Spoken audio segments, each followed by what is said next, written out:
আসসালামু আলাইকুম প্রিয় শিক্ষার্থীরা, আশা করছি তোমরা ভালো আছো।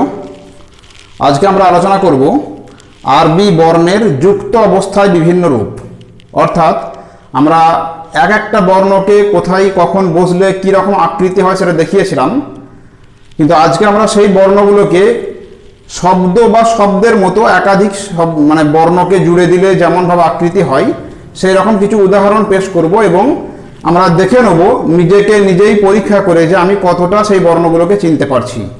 চলো তাহলে আমরা দেখে নিই যে বর্ণগুলোকে জুড়ে দিলে একাধিক একটার সঙ্গে অন্য বর্ণ বা তিনটে চারটে বর্ণকে জুড়ে দিলে তাদের কেমন আকৃতি বা কেমন রূপ হয় সেটা আমরা দেখে নেব এবং সেই রূপটা চিনতে পারলেই কিন্তু আমরা যখন টানা লেখা থাকবে কোনো শব্দ বা কোনো সেন্টেন্স তখন কিন্তু আমরা পড়ে উদ্ধার করতে পারবো। চলো তাহলে আমরা দেখি এখানে যেটা লিখছি আমরা,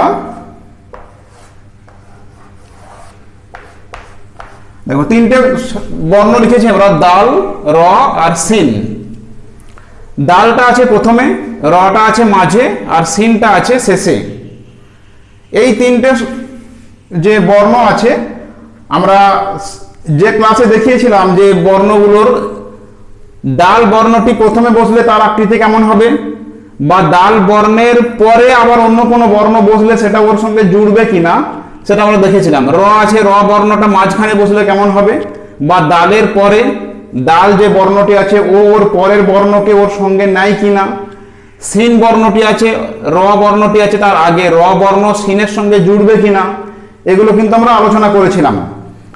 তো তোমরা সেই আলোচনায় যদি ফিরে যাও সেই ক্লাসে দেখতে পাবে যে দাল তার আগের বর্ণের সঙ্গে জুড়তে পারে কিন্তু পরের কোনো বর্ণকে ওর সঙ্গে নেবে না। র এর ক্ষেত্রেও তাই, ও ওর আগের বর্ণের সঙ্গে জুড়তে পারে কিন্তু পরের কোনো বর্ণকে ওর সঙ্গে নেবে না।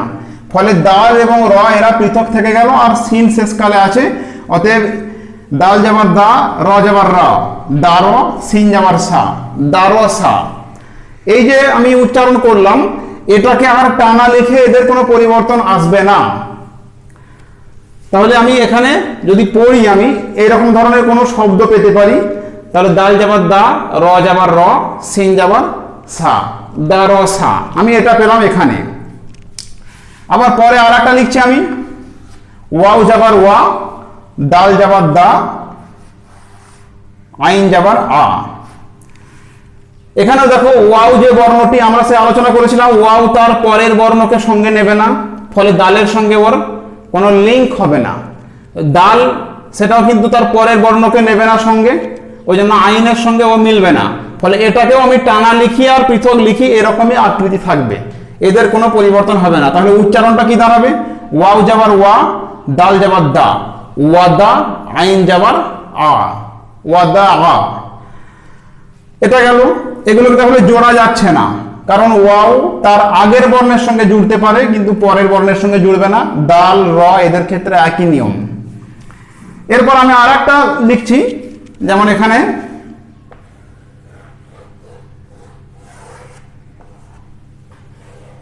দেখো, একটু নিজেরা চিন্তা করে দেখো কি কি লেখা আছে এখানে বা কি স্বরচিহ্নগুলো আছে। এটাকে যদি আমরা ভাঙি, এখানেও যাবার, এখানেও যাবার, এখানেও যাবার, কিন্তু তিনটে বর্ণ আছে। আমরা যদি আগের ক্লাসগুলো ভালো করে ফলো করতাম তাহলে তিনটেকেই চিনে ফেলতে পারতাম। তিনটে কি কি বর্ণ আছে, প্রথম বর্ণটা হচ্ছে কাফ, মাঝের যে বর্ণটি এটা আছে সিন, আর শেষের বর্ণটির নিচে একটা নুক্তা বা। তাহলে এখানে ঠিক এই শব্দটিকেই কিন্তু ওইরকম ভাবে লেখা আছে, টানা লিখলে কাফ যাবার কা, সিন যাবার সা, কাসা, বা যাবার বা, কাসা বা। এটা গেল এই জায়গাতে। তাহলে কাফ পেলাম, কাফকে টানা লিখলে যেমন হয় আমরা আগে আলোচনা করেছিলাম, তাহলে কাফ যাবার কা, সিন যাবার সা, কাসা, বা যাবার বা, কাসা বা। আমরা দুটো দুটো করে উচ্চারণ করে নেবো। এক টানা যদি বলি আমি কাফ যাবার কা, সিন যাবার সা, বা যাবার বা, কাসা বা, হবে না তা নয়, কিন্তু পড়া শেখার ক্ষেত্রে একটু একটু করে আগানোই ভালো। কাফ যাবার কা, সিন যাবার সা, কাসা, বা যাবার বা, কাসা বা। আমরা সবগুলোই কিন্তু এখানে জাবার দিয়ে দেখাচ্ছি টানা লিখে। এরপর আমরা আর একটা দিচ্ছি এখানে,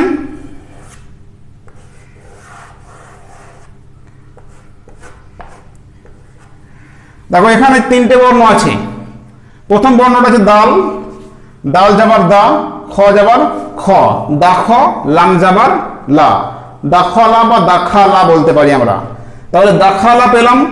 দাল তার পরের বর্ণকে সঙ্গে নেবে না, খ মাঝে এরকম ভাবে হবে, শেষে লাম আছে। তারপর আমি আবার যদি লিখি এখানে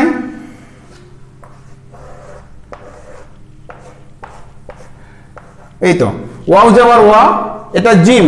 এখানে যেমন খ আছে উপরে একটা নুক্তা আছে, তাহলে ওয়াও যাবার ওয়া, জিম যাবার যা, দাল যাবার দা, ওয়া যা দা। আমরা জাবার দিয়ে টানা লিখে কিছু কিছু প্র্যাকটিস আমরা এই জায়গাতে করলাম।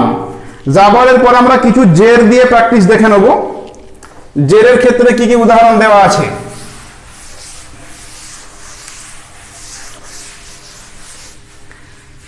জের দিয়ে যদি আমরা দেখি এখানে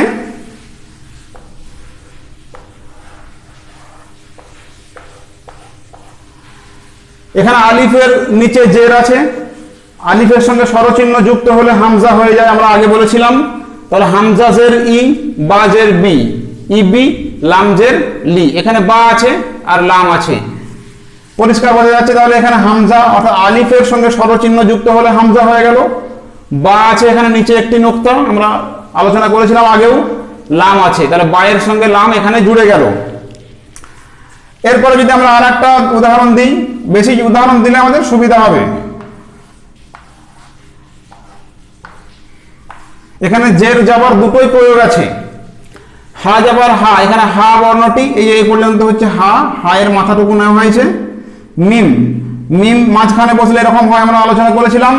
তাহলে হা যাবার হা, মিম জের মি, হামি, দাল যাবার দা, এটা দাল। দাল তার আগের বর্ণের সঙ্গে জুড়বে, কিন্তু পরের বর্ণের সঙ্গে জুড়বে না। আগের বর্ণ এখানে জুড়ে গেছে ঠিক মিমের সঙ্গে। তাহলে হা যাবার হা, মিম জের মি, হামি, দাল যাবার দা, হামিদা। এরপর আমরা আর একটা দিচ্ছি উদাহরণ।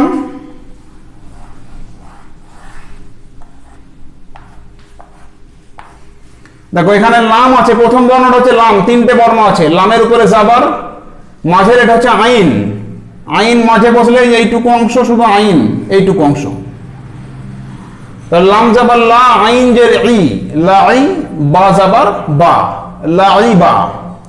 তাহলে আমরা জের দিয়ে কিছু কিছু পেলাম, আরো দু একটা আলোচনা করে দিই। যেমন একটু কঠিন মতো যেটা মনে হচ্ছে,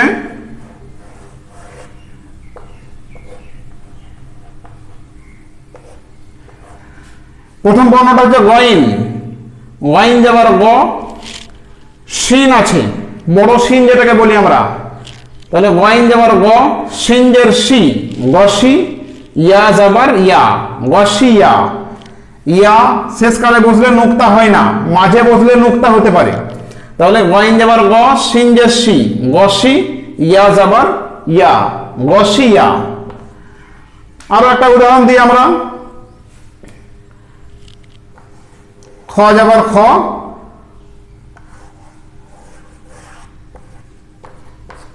ত জের তি, ফা যাবার ফা, খ যাবার খ, ত জের তি, খতি, ফা যাবার ফা, খতিফা। তাহলে এখানে আমরা জের এবং যাবার প্রয়োগে টানা লিখে লিখে কিছু কিছু শব্দ বা শব্দের মতো প্র্যাকটিস করলাম। এরপরে আমাদের বাকি রইল স্বরচিহ্নের, প্রধান যে স্বরচিহ্ন তার আরেকটি, সেটাও আমরা কিছুটা উদাহরণ দেখে নেব। এরপর বাকি রইল যেটা পেশ। পেশ দিয়ে আমরা একটা শব্দ দিচ্ছি এখানে। প্রথম বর্ণটা যে র, র তার পরের বর্ণের সঙ্গে যুক্ত হবে না, তাহলে র পেশ রু। তারপর আছে সিন, সিন পেশ সু, রুসু, লাম পেশ লু, রুসুলু। এরপর আমরা দেখছি একটা কি,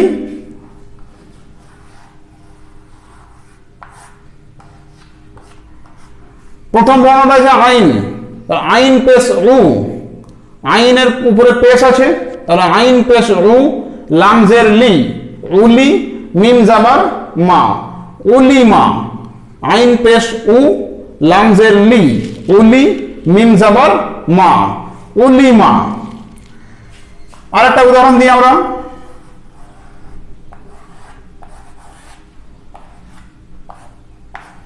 দেখো প্রথম বর্ণ আছে হা, ছোট হা যেটাকে বলি আমরা, হা পেশ হু, দাল জের দি, হুদি, ইয়া জাবার ইয়া, হুদিয়া। আর একটা উদাহরণ দিচ্ছি,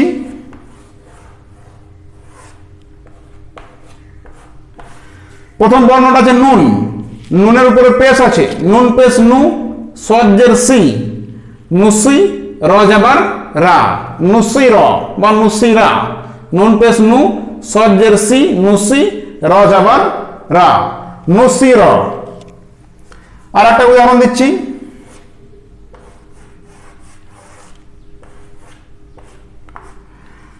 ওয়াও পেশ উ, ওয়াও এর উপর পেশ আছে, তাহলে ওয়াও পেশ উ, সিন জের সি, উসি, আইন জাবার আ, উসি আ।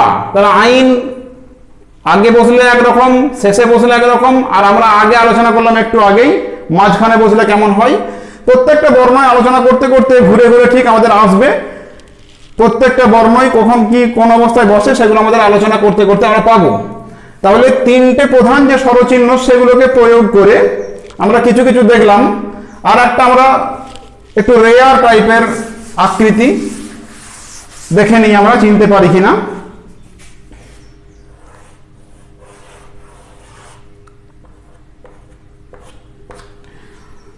এখানে কি কি বর্ণ আছে? প্রথম বর্ণটা আছে বা, বা এর নিচে একটি নুক্তা, একটি নুক্তা নিচে থাকলে সেটা বা, একেবারে অন্ধের মতো বলতে পারবো আমরা। তাহলে বাজের বা জাবার বা, খজের খি, বাখি, লাম জাবার লা, বাখিলা, এটা আমরা পেলাম। তাহলে আমরা মোটামুটি তিনটে স্বরচিহ্নকে দিয়ে যে শব্দ গঠন বা একাধিক বর্ণকে টানা লিখলে তাদের যে আকার আকৃতি সেগুলো কিছুটা আলোচনা করলাম। আজকে এই পর্যন্তই। পরের ক্লাসে আমরা এরপর আরো যে স্বরচিহ্নগুলো রইল, সাকিন রইল, তাসদিদ রইল, দুপেশ, দুজের, এগুলো নিয়ে কিন্তু আমরা আলোচনা করব। আজ এ পর্যন্তই। সকলে ভালো থেকো, সুস্থ থেকো। আসসালামু আলাইকুম।